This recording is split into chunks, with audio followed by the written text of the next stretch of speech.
wanted a good response. Clearly, after feeling like we didn't play our best in our last match, and I thought we got that. I thought our defense was great, and it started with our serving. I think we put just a ton of service pressure on them, and holding a team that good to negative is not easy to do. And I thought we were relentless, and we played hard from the first point to the end. And so I was pleased with the win, but pleased how we played. Coach, you've held every single team you've played in ACC play to at least one set hitting 0 or below 0. Do you think that's just because how good your defense out the block is or how challenging service it is? What's led to that? Yeah, I didn't know that, but I like that stat because we want to be a team that, as good as we are offensively, I just think I still am kind of a defensive-minded coach. And I just like the idea that we can, in every rotation, we can get a team stuck and go on a run, and that they, that the other team never feels like they have a break. And so I hope that trend continues. Ryla didn't have a career high or anything, but 6 kills, 4 blocks, and she just looks comfortable and consistent. What did you see from her today and just in general lately? I just saw grit and effort. I think she really wanted to be on the court today just like any other day, but she gives a lot of heart, and I'm very proud of her. She hit pretty well today, blocked as well. Coach, what can you say about Rachel today? Incredible from the surface line, using that 14-0 run. I mean, what can you say about her as a senior right now and what she's doing? Yeah, I think she was pretty she was frustrated with how she played the last game, and like any great player, it motivates them. And specifically, I know that she didn't think she served well, and clearly she did that well. And then she also really made it a point in practice to connect better with Liv, and I thought that was as good as their timing together has been all year. Coach, since 2021, you're also 11-0 coming off a loss. Why do you think your team has been able to respond all those times? So you're digging deep in the stats here. I would also like to keep that going. I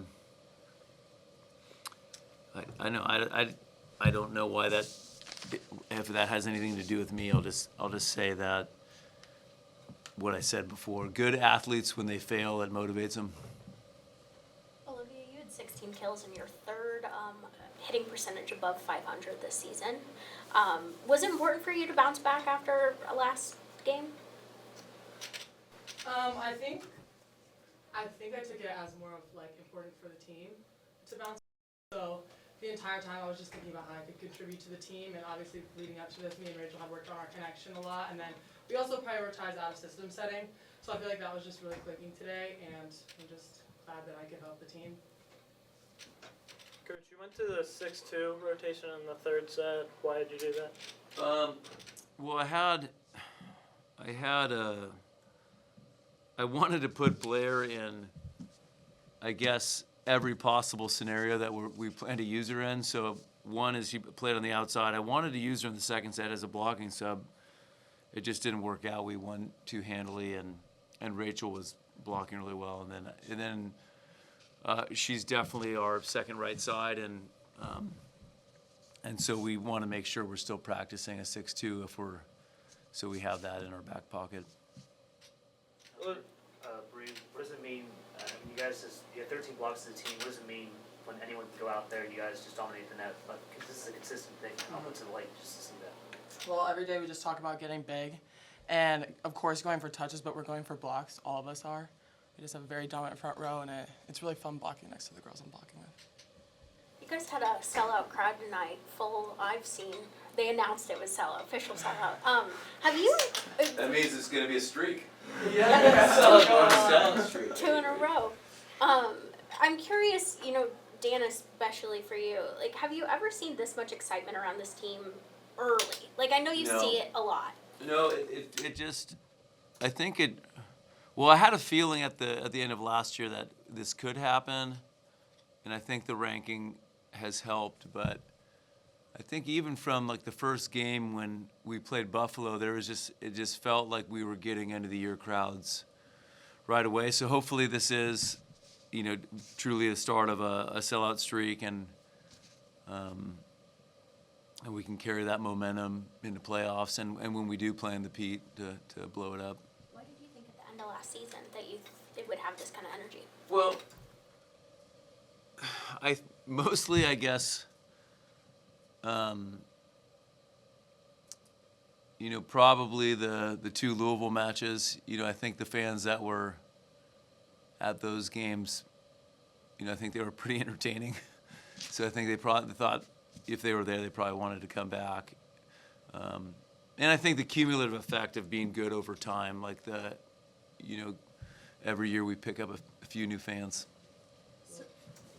You can. So you mentioned Louisville, that's usually your top ACC opponent. With Stanford coming for all of you, what's the excitement like on that?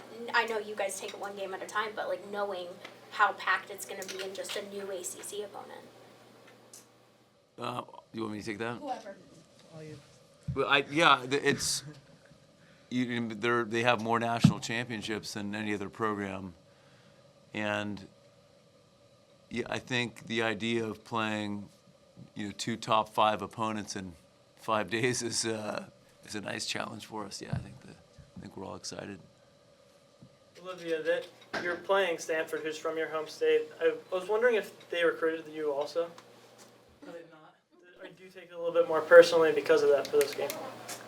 Honestly, if they did recruit me, I wouldn't go, so I don't take it personally at all. Olivia, obviously losing is never something in the plan, but do you think maybe getting that loss out of the way allows you guys to have a different mindset going forward through the season, and just not having to worry about, any pressure staying in the feet or anything like that?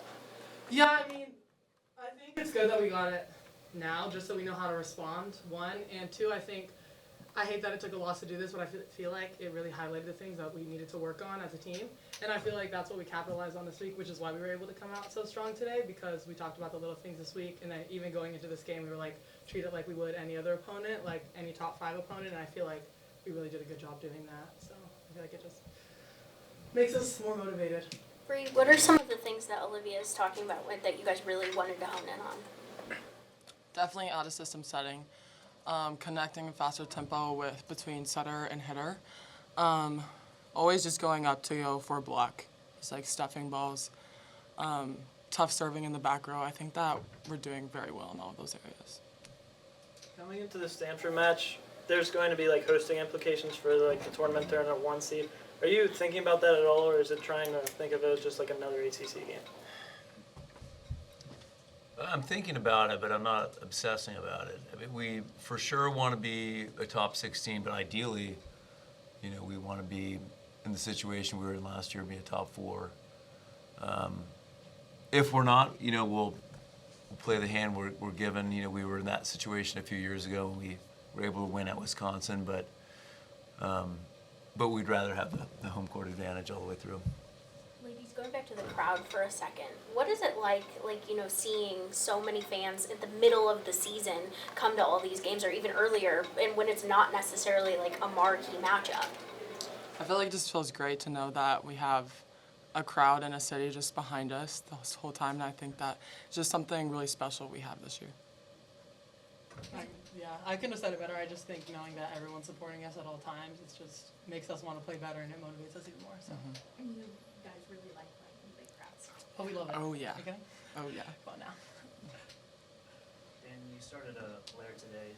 Obviously you talked about Blair in the second, third set, but what led to that decision? Is it some of the Blair areas you want to give a little rest before Stanford? More just I want to play Blair a lot so she feels like she has game rhythm. I don't just want to put her in a tight moment and she hasn't been out there a bunch, and so I think there is a little different mental preparation when you are announced at the starting lineup, and so I wanted her to have that experience. Coming into the Stanford game, Stanford has a lot of weapons. Have you looked into them a lot, and then what impresses you the most about them? Well, I think they're, they're similar to us. They don't really have a hole, and they're a very good defensive team. And so I would anticipate that there's going to be a lot of long rallies and and some really tight sets. And so I think that's something that I'm looking forward to is being in some really close sets and seeing how we respond. You're playing Louisville like on the Friday after. Do you like to play them like right near each other, or would you prefer that spread out? I don't know if I would say I'd like to. I did, but I'll just. That's what we're going to have to do in a tournament run, and so. And not just even those two. I just think the strength of our. We just played SMU, and now the strength of our conference this year is. It's forcing us to get up for every game. Coach, I mean, obviously your mind's focused on volleyball, but Pitt did announce a new athletic director today. Were you able to, did you see anything about that? Or? Yeah, we had a text exchange, and it certainly seems like a great hire, and I am excited to get to know him, but it was nothing more than that.